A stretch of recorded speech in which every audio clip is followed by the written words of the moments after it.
So, hello everyone. If anyone is to all people who are logged into our second live session, my name is Henry Sullivan. I'm the author of Colosseum and the Council of Nobles trilogy, and I'm in conversation with Christine. Hi, and I'm Christine Madera. I am the author of God and Drag, and I'm really happy to be here. It's fun to talk with you, Henry, because both have some really kind of overlapping, interesting views of the world. Yes, we do. So, the last time we talked about it's a quote that actually goes, "The finger pointing at the moon is not the moon." Hmm. And I was introduced to that quote by Christine, but I amended it a little bit to "The finger pointing at America is not America." We had a discussion about that. Our discussion this week is about inalienable rights, the idea that human beings have rights that are by virtue of being human, that are not granted by governments, constitutions, or a god. So that's what we will be talking about today. So, Christine, what are some of your thoughts about the idea of, I guess I should start by saying I've recently heard a discussion about that and I was inspired by it, but I guess the cynical side of me kind of felt like I'm skeptical whether or not it's still an inspiring idea, the idea that all human beings have rights by virtue of being human. So I guess my first question to you is, what do you think about that? Do you think that I'm just being overly cynical or? Well, it's not hard to be overly cynical these days, but I do think actually because we're moving toward more cynicism, that an idea that we have inalienable rights separate from governments and gods and that Mhm. kind of stuff is actually even more inspiring because it gives us a different paradigm to begin to look toward for maybe whatever is next. As, all of this chaos is underway and beginning to disintegrate, we need to build what our next phase is on something. And I think building it on the idea of inalienable rights is not a bad one. And so it'll be interesting to see if that inspires more people to think about it that way. But no, I think it's actually more inspiring the more cynical that we get. Okay, that's interesting. I mean, one of the things that I love about the idea of rights by virtue of being human, number one, it just makes sense to me. But I'm a civic minded person, and I think one of the things that we talked about 2 weeks ago is that it feels to me like being civic minded and being ideological in the political sense is a subculture in our country, at least. It's not a general thing. Although I have been kind of inspired though. It does seem as though after all these years of just information messaging about like rights and freedoms and all that kind of stuff that people may not be able to articulate. They may not even be able to come up with the quote, "We hold these truths to be self-evident that all men are created equal." If you shove a microphone in people's faces, they may not be able to come up with that right off of the top of Right. their head. But at the same time, when you drive up on into a neighborhood with a mask on, jump out of your car and grab somebody, people do feel like they have a right to like the person you grabbed has rights, regardless Hmm. of whether you claim to Yeah. be authority or not. And people feel like they're entitled to speak out against that. And so like that sentiment is very common in our society, even if the actual phrase is not as commonly known. You see what I'm saying? And the phrase itself, life, liberty, and the pursuit of happiness, are little amorphous to really lock yourself around. And people will call on them for different things. And actually, I think the original before it got changed to life, liberty, and the pursuit of happiness was life, liberty, and property. So Mm, because we had this very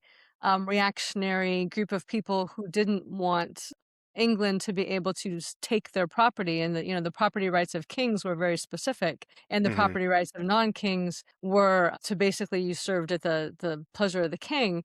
And so for people to have their own property was a big deal, but then that was kind of voted down, I guess, and pursuit of happiness was put in there because it was broader than property. So those were some ideas that people had that were kind of inspiring at the time, life, liberty, and the pursuit of happiness. And then, they tried to create some laws and stuff around that. But we've been sort of calling on that ever since then.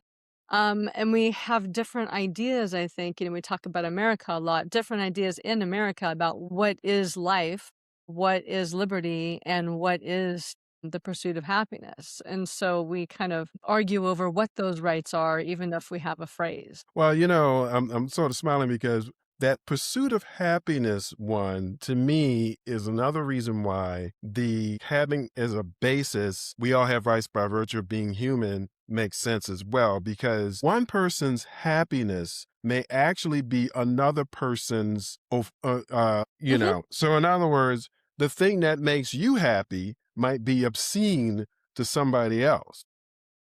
Right, and I think that's very valid, and, I think that the tension point between that is when one person's happiness begins to infringe upon another person's happiness. So, like, if my happiness requires that you be unhappy or that I have control over you in some way so that you are, I can control what your happiness is, I can control your actions, I can control this, or I'm some way harming you, if your pursuit of happiness is harming somebody else, then I think Mhm. that's kind of that line that pursuit of happiness is not really, um, not so much that it's not valid, but it is not part of inalienable rights because those rights infringe upon somebody else's inalienable right. So I think it's that area in between where, your rights and my rights, if we don't agree on what we want to do, at least can exist without infringing upon one another or infringing upon anybody else. I mean, I agree with you, but the thing is it seems as though we always seem to have this group of people who talk as if they've been somehow put upon, but Mhm. when you really investigate what their grievance is, it's Uh-huh. all about what someone else is able to do, how someone else is behaving, and they just Mhm. feel like I shouldn't have to exist with the knowledge that someone else is existing in this way. Because I mean, Right. the truth is, Yeah, it's just like if you don't want to see it, you can always turn off the channel, that's turn away right. from that YouTube channel or whatever. Yeah. But these are people who, in addition to being offended by this thing, they fixate on it. So it might Yes. actually be the thing, like their relatives are kind of tired of them talking about it because whenever they Mhm. see them, it's like, "Hey, Grandma, how you doing? Have you seen that boy over there?" It's just like, I mean, it could be Yeah. the thing that they always think about and talk about. And it's just sort of like, God, why is it they won't stop talking about this one thing? And so again, I feel like having the idea that, well, I mean, they're human and they're not, like, as you say, infringing upon anybody else's rights, Mhm. then they have a right to do that. And you can always just mind your own business. That's right. Because there's all kinds of stuff that go on that we don't know about. Right. So, just if you're fixating on something, that's really your personal issue that you need to, like, let it go and focus on the things that you like. I mean, that's kind of its personality trait. It's an emotion trait, that you have to, it's that outrage trait. It's kind of that outrage addiction that we have. And, Hmm. it's that I need to fixate on something because it gives me energy. It makes me feel powerful. I need an enemy, all of that kind of stuff. And I mean, ideally, oh my god, aren't we, like, over that? I mean, certainly we can get beyond 2nd grade, and Oh, begin to no. redirect our own attention to the things that we wanna pay attention to and we wanna increase more of instead of the things that we want to, fight and control and all this kind of stuff. So, yeah, and I'm a little bit, I know you're a civic-minded person and a political person. I'm more of a system person. So, like, when we Mhm. brought up or you brought up the idea of that we all have inalienable rights by virtue of being human that aren't given to us by God or governments or anything like that. Like, I immediately go to, okay, how do we create a system that actually starts from there? Okay. And so I am less interested in fixing the system that we have and more interested in looking at things like, if we had a common value in humanity that we all have rights and we have a sense of what those rights are, how do we build from the ground up a society and a global society where, everybody has those rights and can build up around those rights? I mean, that's kind of fun for me. So is exactly where my mind goes. It goes less to, how do we express that in today's world and more like, how do we create a new world? Well, as it happened, I have a strong feeling that you will have a once in a lifetime opportunity. I get a lot of people talking about that, so maybe that would be true. to create a system from scratch. So what do you think? Like, how do you have you thought about that? Like, what kind of system Yeah. can you envision? Oh, okay, so hit Well, me and with it. it's not, from this quote particularly. During COVID, we're all on lockdown and stuff like that. I have this little neighborhood that I live in, and I didn't have work or anything like that, so I'd walk around my neighborhood a lot, and I had this character that had kept coming to me as a fiction writer, and the idea that I'm like, "I will work with you, but I need a better idea, like, I need an idea that I'm interested in." And it was really kind of a near future, um speculative fiction thing that where we had actually already created a new world. And it was Mhm, the functioning of that new world. And then there's, of course, there were things that happened and blah, blah, blah. I don't want to go into the story, but, and it's a series, so it's hard because you got to kind of plot the whole series. I walked around for 6 months because walking is one of the ways that I can really think. And I'm like, how can you create a different world? Like, and then it came to, well, what are the values that a world is created around? I mean, currently what's really about profit, power, domination, control, the whole paradigm, right? mhm, And mm, so I'm like, okay, so what are some other, and money and capitalism and all this kind of stuff. And so I thought, well, okay, so what other value systems can we use? And the value system that came up as the core value system was personal and collective well-being.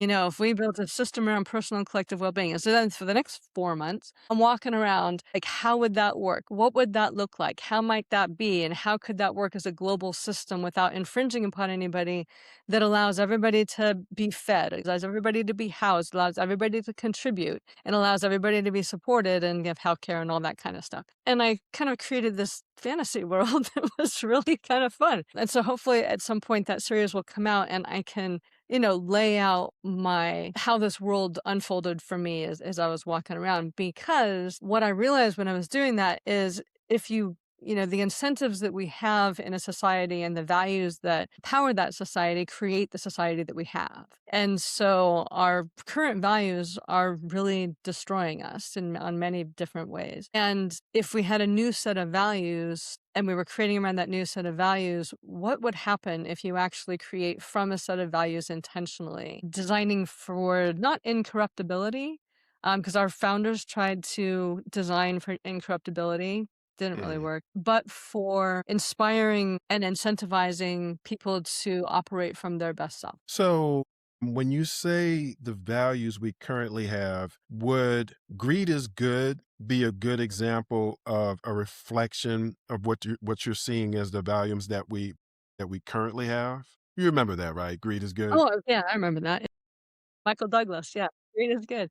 Yeah, so and that's sort of an expression of it, but I mean, if you look at our the incentives and the core values that we operate around, the core values are domination, profit, or greed. Me, myself, and I, disregarding you. As long as I get mine, it doesn't matter what anybody else has. Like, it's really about that selfishness. It's about, me being in it for me. And that if I can dominate you, more the better, because that will, help me. And the incentives that we have around profit and power. I mean, that's, if you look at it, you see these people in AI and stuff saying, we need to be stopped. We need to be taxed. We need to be, we need guardrails. But because without global guardrails, the incentive of profit will drive us to destruction. And they are saying that out loud. Oh, And yeah. so that profit incentive, because that's our incentive, profit and power, we can all see it. But how can we change the incentive so that we have a different outcome?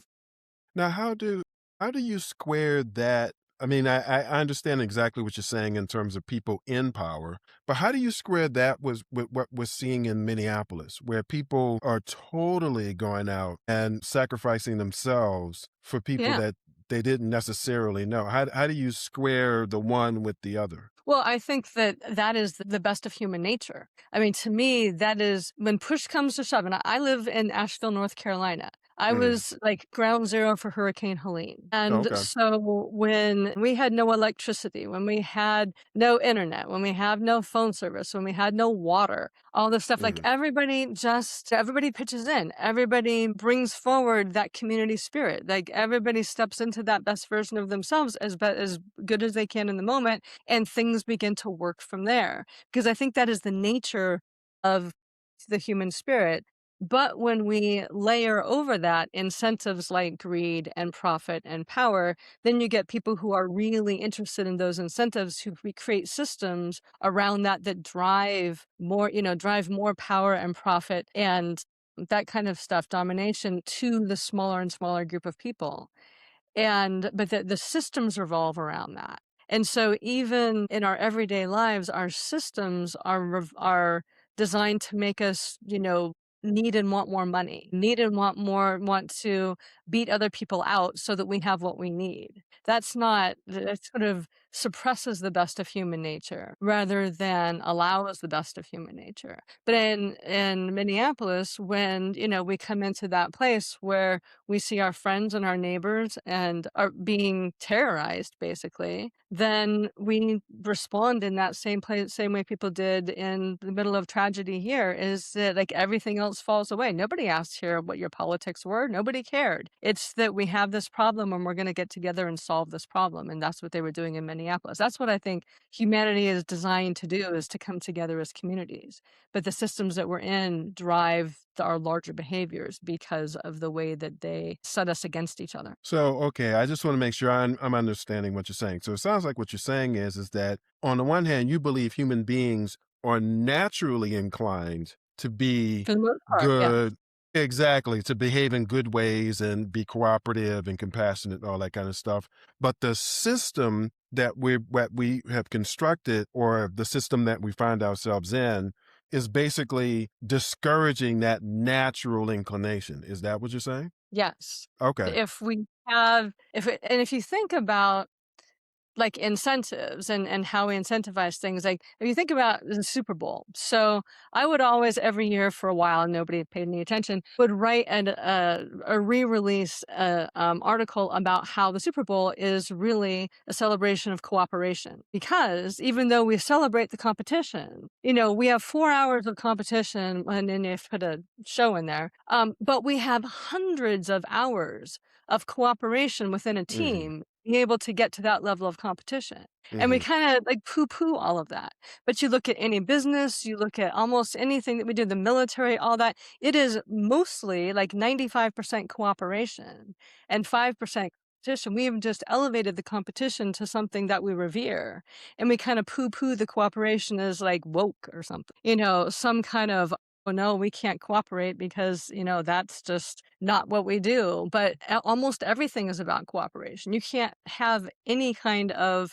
build a building without cooperation. You can't have a sports team without cooperation. You can't have a business without cooperation. The stock market doesn't work without cooperation. Everything is built on cooperation, and yet we ignore it and we incentivize competition. So, okay, so does your system favor one economic aspect over another economic aspect? So in other words, does it make more sense in your system, because capitalism versus socialism, those are economic structures. Those aren't really political structures. And so does your system favor capitalism or socialism?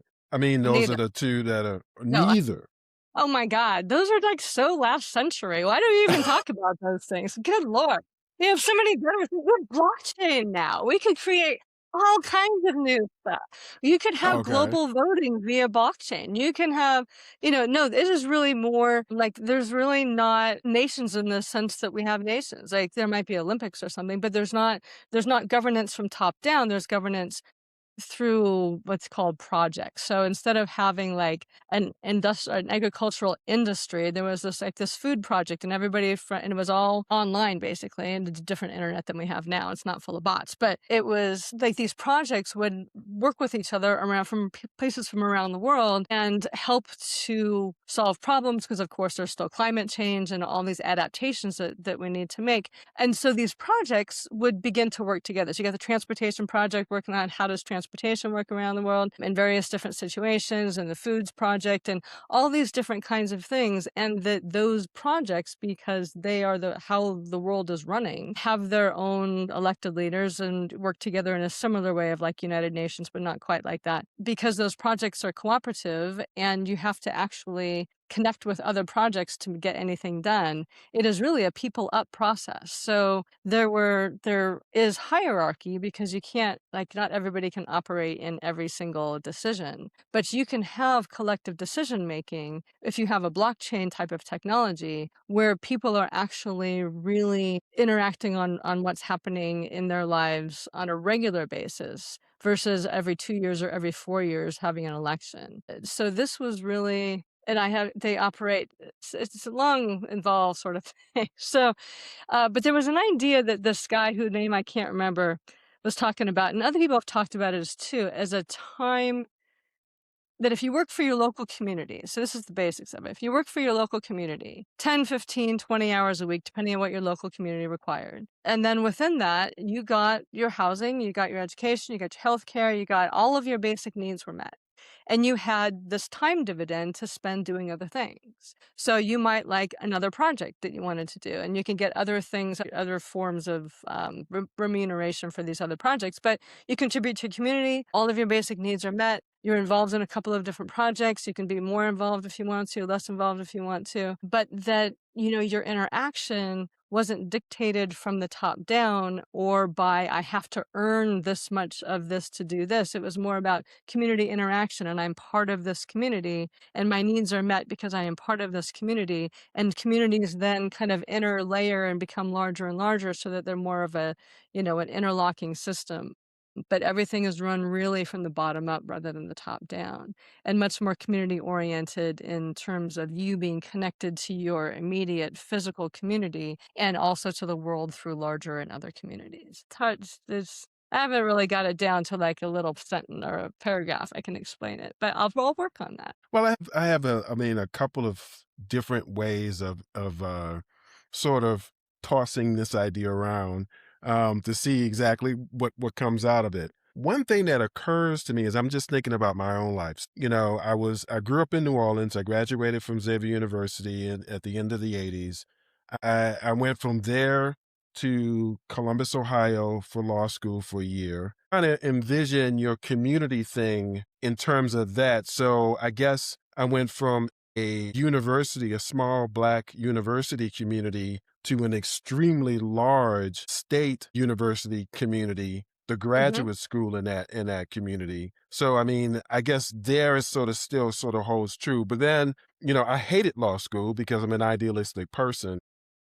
Oh yeah, that'd be hard. And a person who kind of liked to party in the same way I did said, I think you'll love Chicago. She was absolutely right. And so I went from what felt like a boring, constraining, kind of community in the law school community at Ohio State to an extremely enjoyable, community in Chicago with house music and blues and jazz, and barbecue and stuff like that. So, but I'm trying to envision if the country were the way you're describing, how would I go from those communities? Because I mean, I've done that a lot in my life. Hmm. I've gone from one community, I mean, from Hyde Park in Chicago to Oak Park, from Oak Park to, I spent some time in Albuquerque, New Mexico, Phoenix, Arizona, you know, a bunch of different places. And so, how does that work? So, I mean, are people just welcomed into these new communities? How are they connected? I imagine there'd be a mechanism. Like, there's a mechanism now, even though we think about you can move anywhere, but you have to have the money to move there. You have to be able to find a place to live. Like, there's still constraints when you move to a different place. But no, I imagine that you could move around in different communities, and I hadn't gotten to where people were doing that so much because this is a YA novel, so it's more the teenage level. So they're not I really got you. moving out to other communities. So a little bit different than that. Okay. But no, I think there'd have to be a mechanism for things like that because people like to move, they like to try new things, and if you're not really into your community, being able to find another community, I think, is a natural thing. But how this kind of worked is not, I hate to use it like social credit, like, because the Chinese do that, and that's very top-down kind of control system, but, a credit system that, you do your 15 hours of credit for your basic needs, and then, you've got other ways that you can interact for more resources to do other things, including potentially moving around, traveling, all of that kind of stuff. And I imagine in a community, just like now, if you were going to move into a community, like you moved to Chicago, you had to find some way to contribute to Chicago because Chicago was certainly helping you. So, I think there'd be a little different mechanism for that kind of stuff, but I think it would almost have to be, it would have to be, in my world, it would be possible. I just Okay. haven't, and I've thought about that, but I haven't, just in the age group that I was working with, it wasn't really in a contained world. I wasn't thinking about this in terms of our world permanently. I was thinking this in terms of my book, but Okay. yes, there's that mechanism. And in the book, there are certain ways of doing that that were easier, and I hadn't really explored. Like, if I just wanted to go move somewhere else, what would I do? Well, the other thing that occurred to me is, are you familiar with the network state concept coming out of the techno oligarchs? Are you familiar with that idea? I heard something about that quite a little while ago, but tell me more and let's talk about it. So the idea, I mean, they love the fact that you brought up blockchain, Uh-huh. and stuff like that, because that's exactly what they're thinking. I mean, in fact, apparently Jeffrey Epstein was basically talking about that in his emails in very, very poor grammar, but still those are the things that he was discussing. Uh-huh. And so, like, the idea of a network state is almost like you have these corporate structures, sort of entities Mhm. where, it's a city, but it's not really a city that's connected to a country in a way that, like, Phoenix, Arizona is part of county in the state of Arizona in the country of the United States of America. It's not really like that. It's more like company X's Right. city. Country is government. I mean, corporation is country, corporation is government. So it's still Yeah, top it's down, government, it's exactly. still controlled, it's still, and I think that's the mechanism that's the problem. Like, we have wonderful emerging technology, and you can Mhm, use it for something that supports inalienable rights and, the humanity of all beings and supporting the well-being of everybody on the planet, or you can use it to dominate and control. It's like money. You can use money for wonderful things. You can use money to really hurt people. mhm, So money in and of itself is just a technology, basically, mhm, that we can use in different ways. And the same thing, like blockchain, really just allows us to have transparent transactions on a large scale and have those tracked through a blockchain. But you can use that for global voting for wonderful things, or you can use that to control everybody. But it's just the intention behind the use. So I have, like, that whole network state thing, like the government control. No, not into that. But the technology can be used another way. okay. So how do you incentivize innovation in a community like that? Because it seems to me like that's one of the challenges for the much older communities over on the other side of the Atlantic is Hmm. that, they have what to us look like really strong social network, social states, like supporting the citizens in Hmm. ways that, some Americans find obscene, to be frank with you. But, on the other hand, they don't seem to be very strong in terms of the innovation side of things. They're not like reveling in creative destruction and all this other nonsense. So, I mean, how do you generate innovation in your community, or does it stay pretty basic? In other words, No, does I it think it's, st- not in mine. Like I said, not in my book series. No, there's actually, they're moving into galactic exploration. So really? it is. Yeah, I mean, it's a very, but it's the incentives to get there are different. And actually, that's the whole premise of the series. In many ways, is who controls Earth's and humanity's interaction with the galactic whatever's Hmm. out there. Okay. Do we entrust it to governments and corporations? Hmm.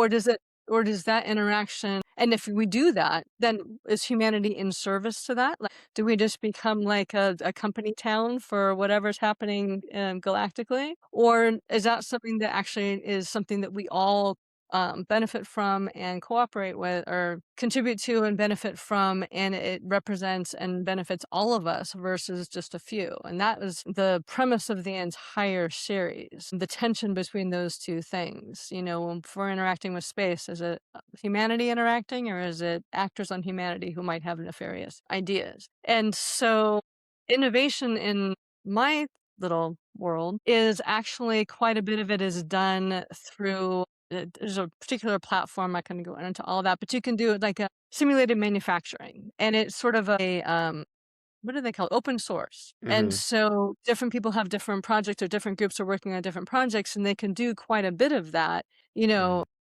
virtually versus having to do it in the physical world. And your incentives within that are when you get some of the credits to be able to buy stuff and things like that. But also, there's a great system. And who is it that, oh, can't think of his name, wrote a book about status. Guy, he's off his name, I'll pop it. And how we do, we will do lots of things for status. And we've always done things for status, not just in our current society, but you think of things like I was a Peace Corps volunteer in Papua New Guinea, and they've got this big man system there where, the big man who's like a chief of something, not quite in the same way that we think of the word chief. One of the ways that they get status is that they accumulate a lot and then they distribute it. So like the potlatches and Native Americans, where you would have, I'm hearing a feedback, but you would have chiefs basically who would, in our terms, bankrupt themselves because of the status of being able to give things and food and things like that to other people, and that's how they got status. People pursue status in lots of different ways, and not necessarily Uh, ways that would benefit us. And so status is a big driver, and it always has been. So if you can incentivize through, the status of participating in something that's being created, just a status of having your name attached to it, that you can incentivize something like that, that it is doesn't give you control over anybody else, but it elevates you personally.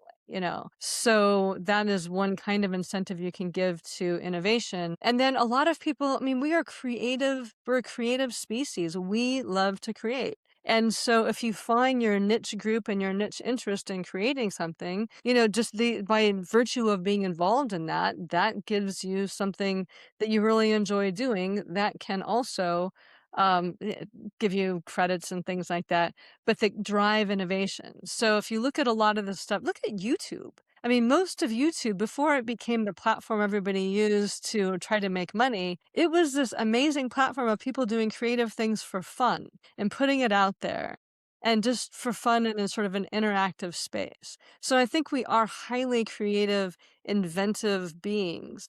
And just by virtue of being in a collaborative process, especially with other people and something that we believe in, and open source is a great platform for that, because there's a lot of people who really love the open source model and give hours and hours of their time to it for nothing.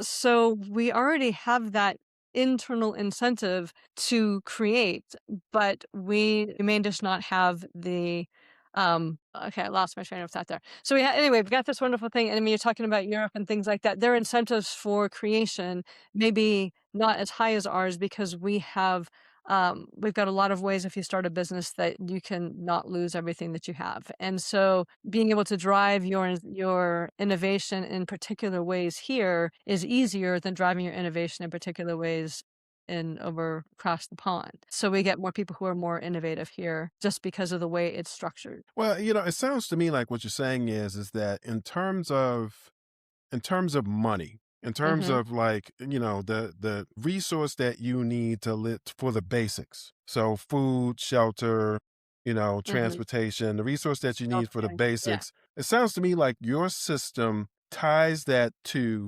your physical participation in a particular way in your community. So that resource is generated in terms of points that you get when you participate in the community in a very particular way, in a physical way.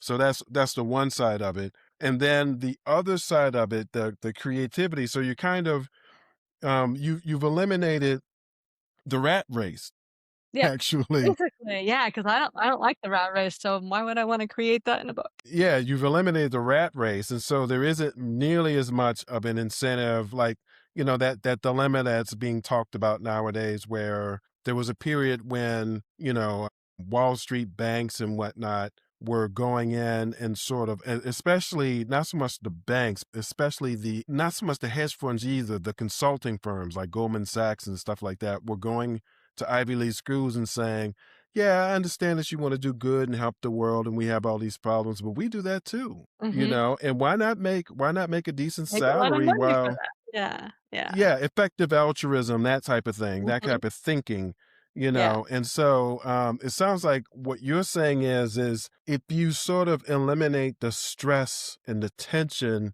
that comes from just doing what you're told for specific things to earn a particular salary, regardless of what the salary may be really nice, but, kind of exchanging, the ability to travel and buy nice things with you're exchanging that for peace of mind and quiet and like community Well, and stuff like and a that.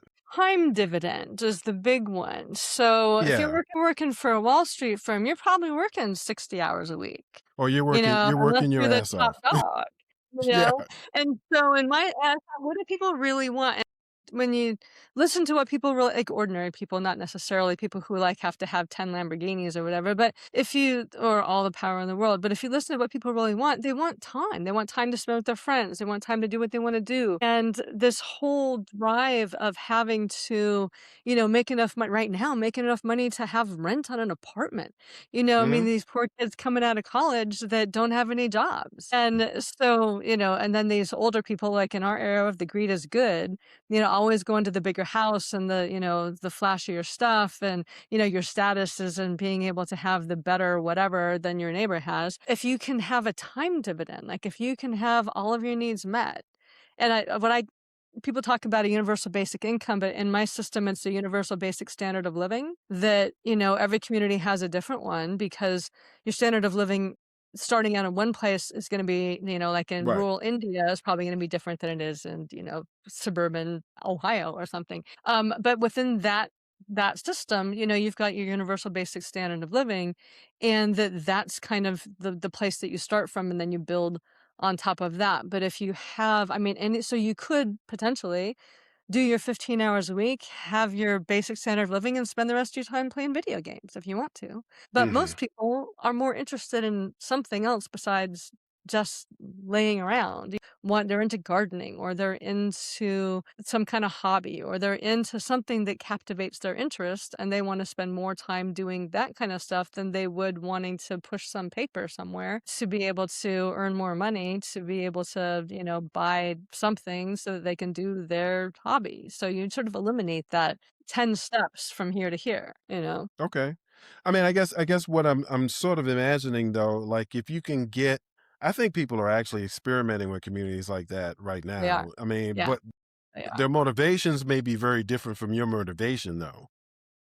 Oh, yeah, and I get to But create a world from scratch in my novel, so I started from, that's like, true. Yeah, that's true. Yeah. You get to something live new. there in your head. Yeah, Yeah, yeah. But I mean, if you try to, I think, like I said, I think people are actually trying to implement stuff like this right they are. now.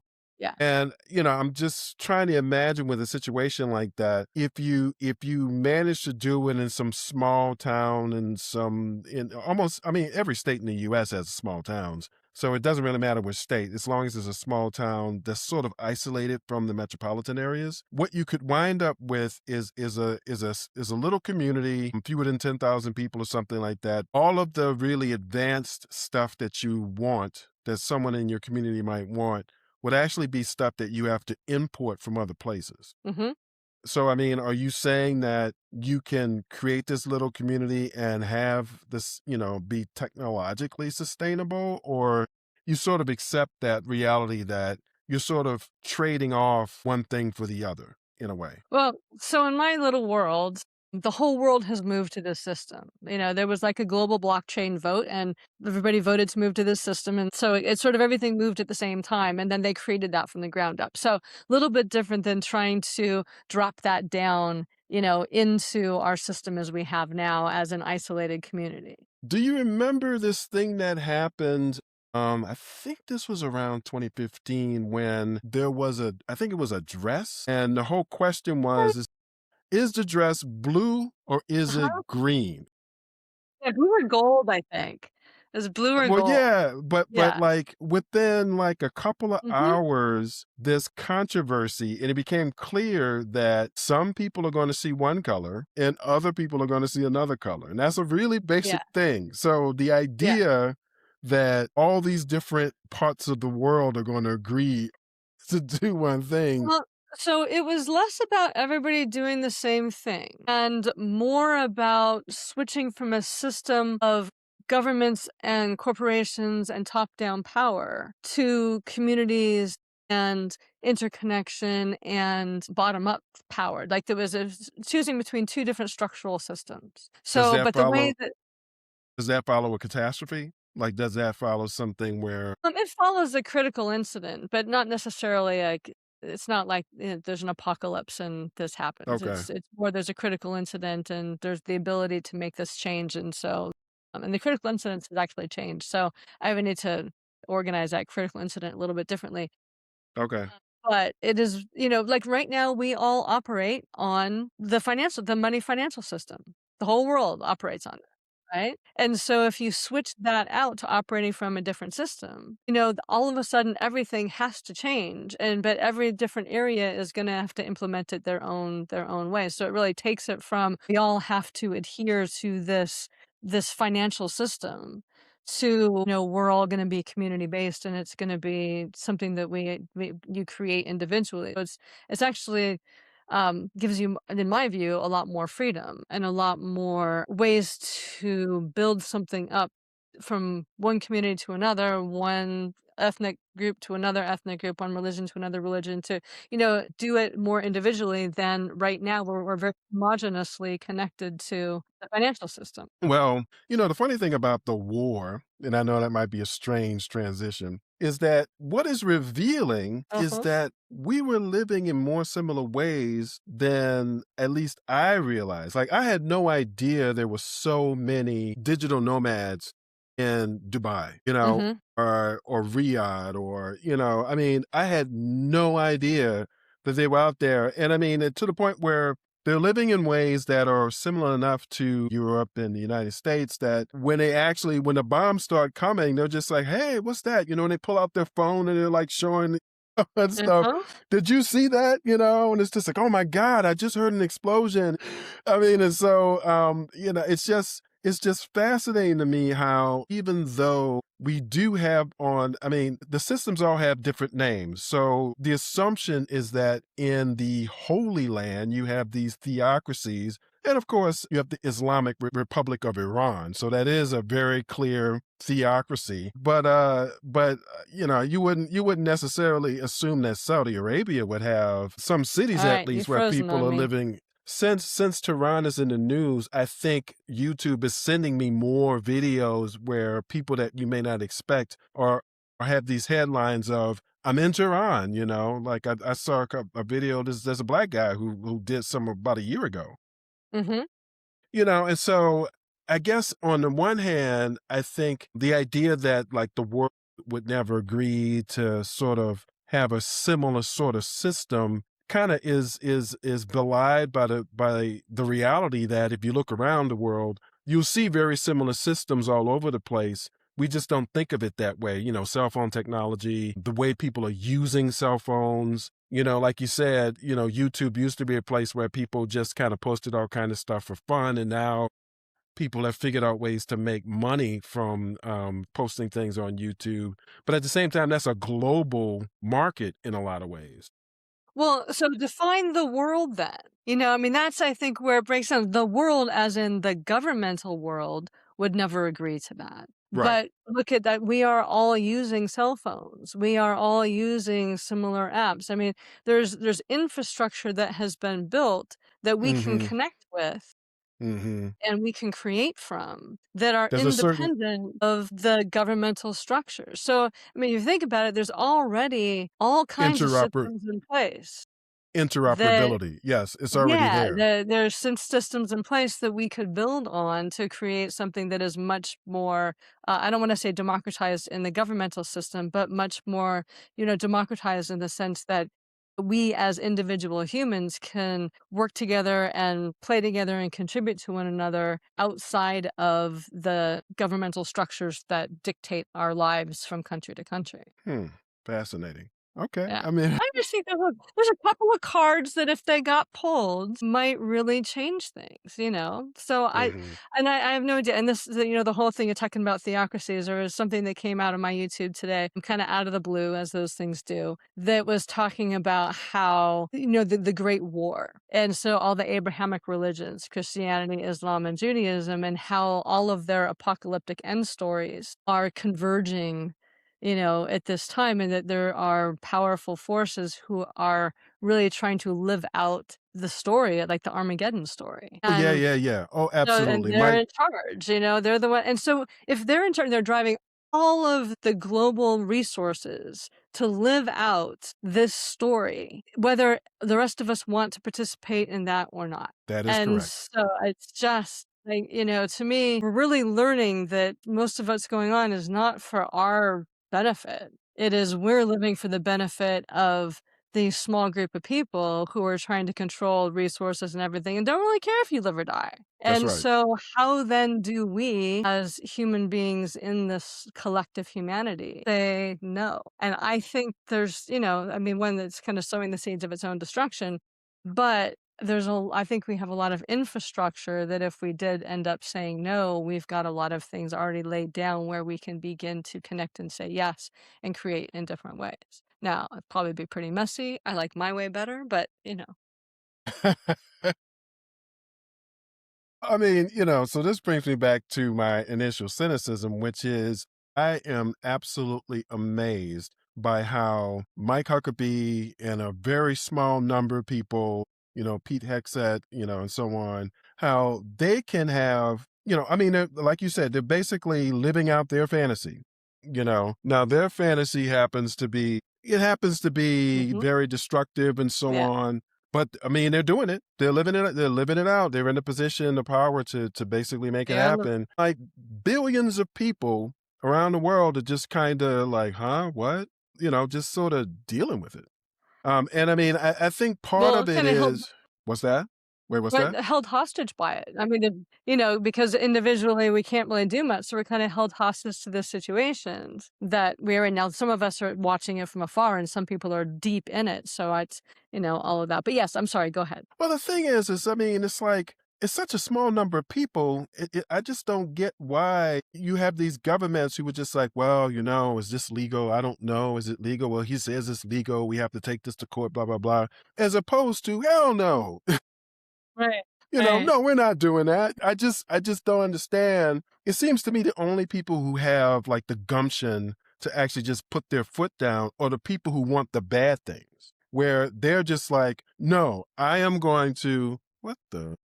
They're like, no, I'm going to take this. I'm going to invade this country. I'm going to do this. I mean, it seems as though that's the way that those are the people who have, the most influence. Whereas the rest of the world is sort of, talking about meeting and meeting to talk and, just asking questions and just sort of accepting the completely bad faith arguments that people who have an agenda and they're just going to execute that agenda regardless. I mean, it just seems like the rest of the world is you can't meet an object that's going in one direction by talking about it. You're going to have to put a force in opposition to it to stop it. Period. That's just the way it is. You're not Well, going to one you're of the not going to convince them not to do what they want to do. No, but I think one of the lessons that's coming from the Epstein files is how interconnected the power levers around the That's true. world actually are. That is true. Yeah, people who you And would never so expect to know the right. same person, all knowing the same person very, very well. Yeah, that is true. And all protecting one another and holding one another's interests above the interests of what they're, like, supposed to be or Right. elected to or whatever. And so one of the lessons of that for the Epstein files is, how do you dismantle that? I mean, you dismantle it in part by bringing it to light and transparency. And then, if you begin to dismantle those connections, then and we understand what those connections are, then you can begin to dismantle power a little bit. But that was one of the great things, not great things, great lessons coming out of that is all of the hidden, like you said, network of power. Not necessarily the people who are the face of the power, but the interconnections of powerful people with powerful money, with being able to control systems, with being able to control, national and international law enforcement, and being able to hush up things. And when all of that is consolidated, as it was in the Epstein files, and as it is looking, as we're in these folly wars, that as we begin to see, like these things are not isolated incidents. They are all things that are working together in a particular kind of coordination with odd people as the face of that coordination, that you wouldn't let babysit your children.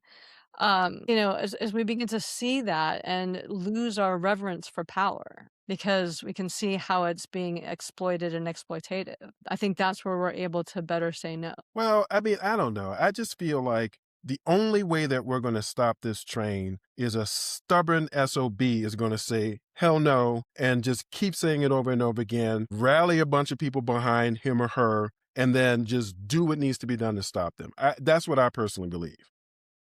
And what is I don't their think it's going to incen rise up. I'm sorry? what is their incentive, and Stubbornness. how does that change anything? Because it just volleys it from one side to another side. So if somebody's coming up That's true. and That is saying true. no, then, I mean, if you look at our politics, right? It's always like this ping pong match from one side to another. And it's still mostly abuse of power on one side and abuse of power on the other side. And we just get tired of one side, so we vote for the other side, and it just goes back and forth, but it's still an abuse of power. It's Well, we have different kinds of something, power. but we have something new now, though, because what we know now, because we have a person in power who doesn't care about institutions, what we know now is that if you are president of the United States, just implement your agenda. And Mhm. the other institutions will, I mean, they will complain, they'll bring you to court, and all this other kind of stuff. The difference is like in this particular case, the agenda is not popular. And so they're instituting an agenda that people are, they're constantly alienating this person here, this person there. So first it was people whose ancestors came from South America, Mhm. relatives came from South. First you alienate them, now I'm seeing more and more media about like women, white women in particular, being alienated because Yeah. we have policies that are just like white women need to have more babies, like specifically. Mhm. And so, so you have all these women who were kind of on in this particular group who are kind of going, whoa, whoa, whoa, wait, what? Yeah. Yeah. Now And so not right. Like, now it's your rights on the talking block. right, exactly. So now it's like, they're all of a sudden it's like, wait a second, I wasn't down with this. And so they're alienating more and more people to the point where they're going to shrink their support down to the most extreme zealots, basically. Mhm. Whereas you could do it another way. I mean, the same thing still stands to be true, which is an executive in this country could just do it. And Mhm. then, people in Congress are going to have hearings and complain and do all this other kind of stuff, and you can even bring it up to Supreme Court. And if they're on your side, then they'll just basically say, well, my interpretation of whatever is, yeah, he can do what he wants. I like this Right. guy, so he Right. can do what he wants or Right. whatever. Or That's exactly it. Yeah. even if they say, I don't like this woman, she can't do what she wants. If she Mhm. ignores them, so what? Okay. It's like they disagree with her. So what? And so, I mean, that's just the reality that we now know for certain. Mhm. That's something that we can speculate. Well, if the president just ignored Congress and the Supreme Court, there really isn't anything they can do about it. We know that for certain because it's happened.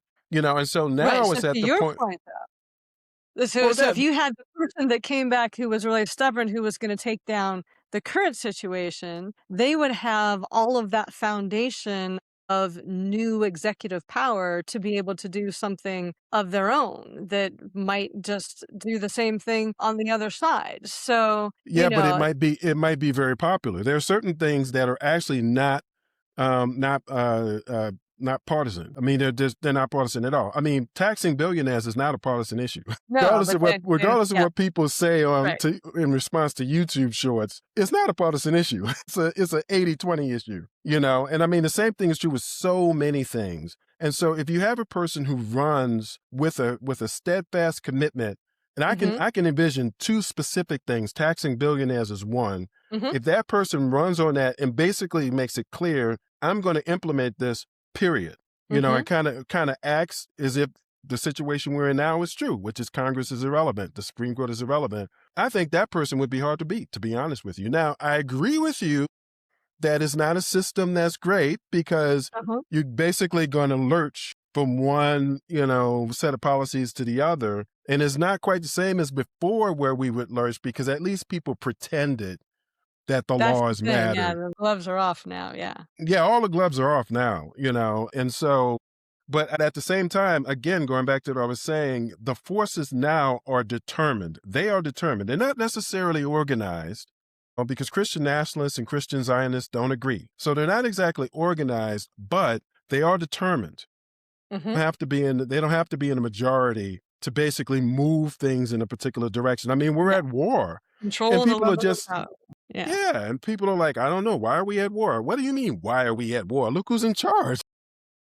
Alright, so let me ask you a question. We're kind of at the top of our hour, and we haven't Yeah, yeah, circled back. yeah. Say your Right. determined, stubborn person got into control or into power. What or you, whatever. What are the inalienable rights of being human that you would like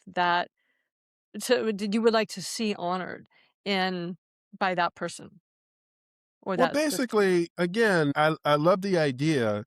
And one of the things to me is basically it's none of your damn business. So what you believe doesn't Mhm, have anything to do with how I live. Have you ever mhm, noticed? I mean, this is another thing. And again, I'm an ideological person, so I'm like emotional about this kind of stuff.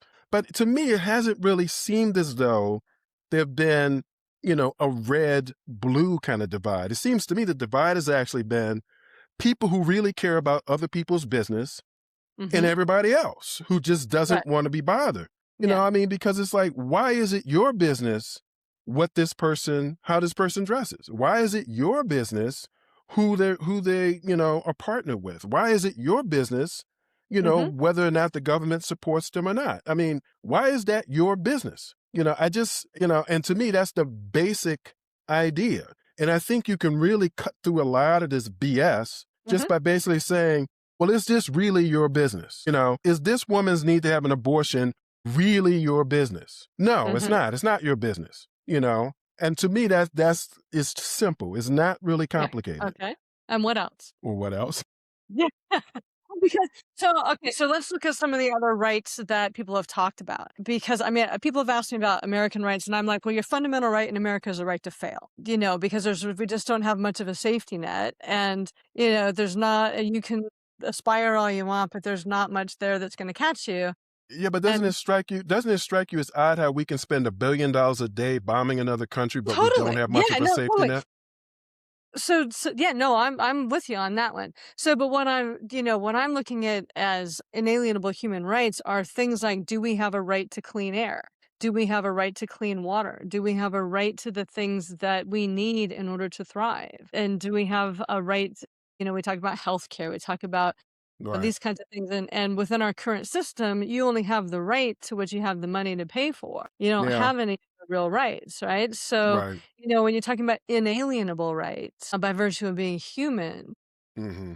what are those fundamental rights that we either have or we would like to see honored? Because I'm with you on it's nobody's business as long as you're Hmm. not hurting somebody. But that's not the highest law. I mean, I think that I look at more foundational rights, the rights of food and water and clean air and safety in community, and things like that versus Well, war. actually, I think of those as second order because I mean, food is one thing, or water. Let's say water Mhm, is one thing, but clean water is another thing.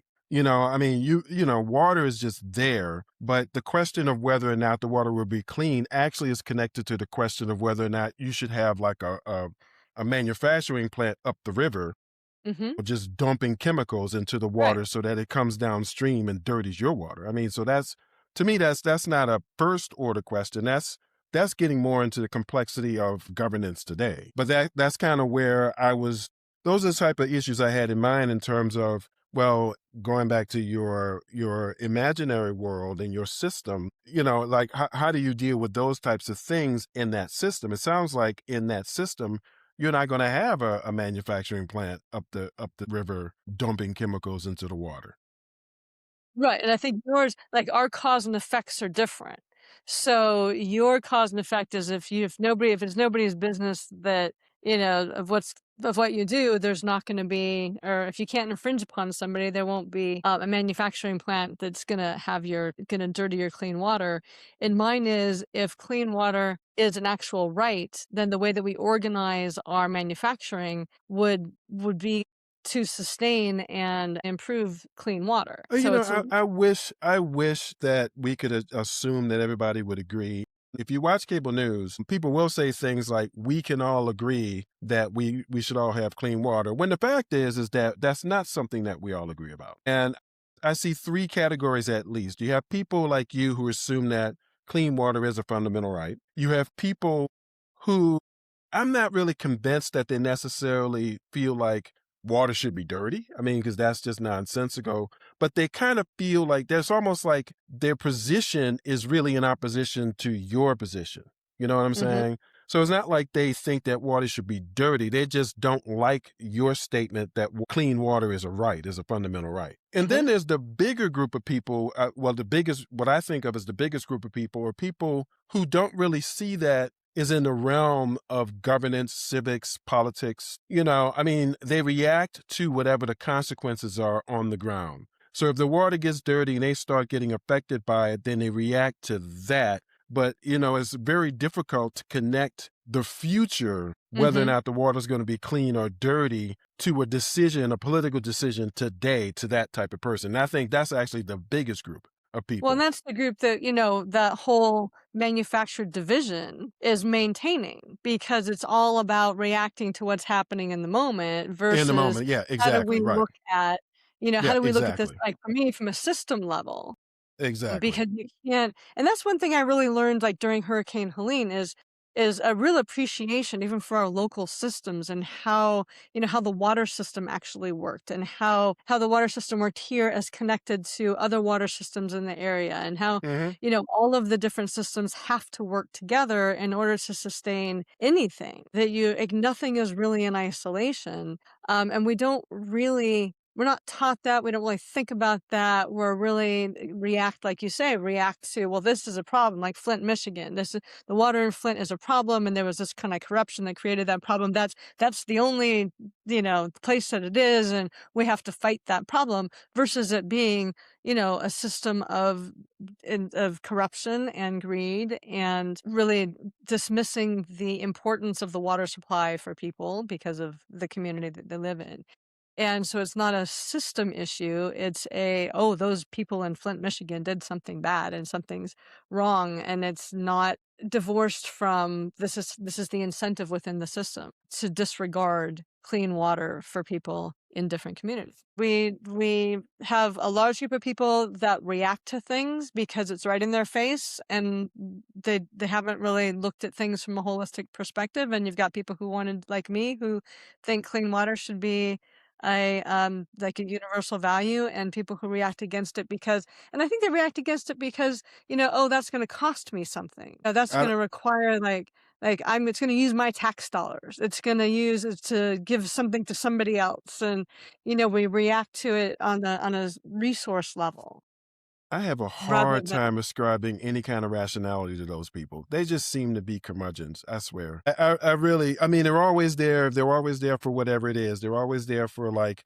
childcare for little babies or, and Mhm. children and universal pre-K. And, they're always there to oppose whatever it is, And to me, the rationality doesn't seem to have anything to do with it. No, Um, that's true. well, it was great talking to you, Christine, once again. You too? You too? It always goes somewhere interesting. We always do. We always do. And we do this every 2 weeks. I'm assuming, Yep. are you still available, do you think, 2 weeks from Yep, now, yep. 3 o'clock? Okay. Every 2 weeks on Friday at 3 o'clock, we do this. I hope you guys thought this was interesting, whoever has been watching, and I hope you join us next time. Absolutely.